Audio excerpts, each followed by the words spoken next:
Oke, sekarang kita akan bahas mengenai teorema pada distribusi sampling. Nah, di mana eh, di sini kalau kita lihat teoremanya ialah jika X1 sampai Xn menyatakan random sample dari N, di mana rata-ratanya adalah mu dan variansnya adalah sigma kuadrat. Maka ketika teman-teman mencari X bar dan juga Xi dikurang X bar, dia akan independen gitu. Artinya ya saling bebas gitu ya. Nah, ingat lagi, ini kan udah kita pelajari ya di materi sebelumnya. Kalau ini berkaitan dengan join gitu kan. Nah, kalau join ya berarti dia harus independen. Nah, kalau misalkan XI-nya aja udah independen, maka ketika teman-teman menjumlahkan keseluruhan dan membaginya dengan banyaknya data, ya maka dia akan independen juga gitu. Jadi kalau XI-nya independen, maka X bar-nya independen. Nah, sehingga kalau XI dikurang X bar, ya dia akan independen juga gitu.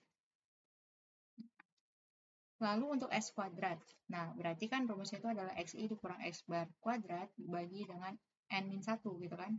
Nah, maka ya ini bakal independen juga gitu. Dan teman-teman harus menghafal yang ini ya.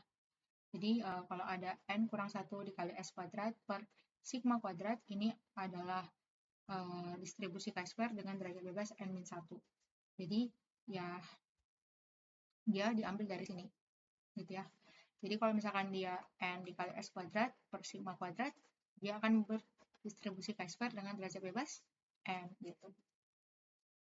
Lalu untuk teorema berikutnya, jika Z1 sampai Zn menyatakan random sample dari normal baku. Nah, ingat lagi normal baku. Z-nya berarti berdistribusi normal, di mana rata-ratanya 0 dan variansnya adalah 1. Nah, ini berarti Zi ya. Nah, gitu. Maka ketika teman-teman menentukan Z-bar-nya, ya maka didapatkan dia akan berdistribusi normal di mana rata-ratanya 0 dan variansnya adalah 1 per M. Nah, ingat lagi kalau misalkan Z bar gitu ya, atau X bar gitu kan. Nah, dia kan berdistribusi normal di mana rata-ratanya mu dan variansnya adalah sigma kuadrat per N gitu ya.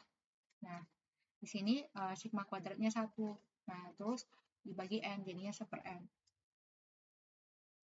Lalu Z dan sigma Zi dikurang Z bar kuadrat, dia juga akan independen.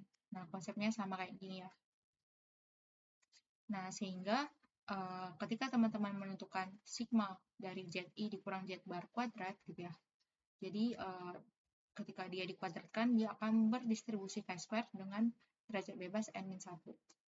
Jadi ya ini sama dengan ini gitu ya.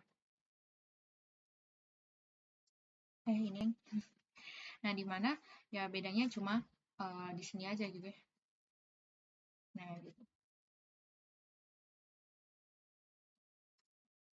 Nah, itu untuk penjelasan mengenai teorema pada distribusi sampling.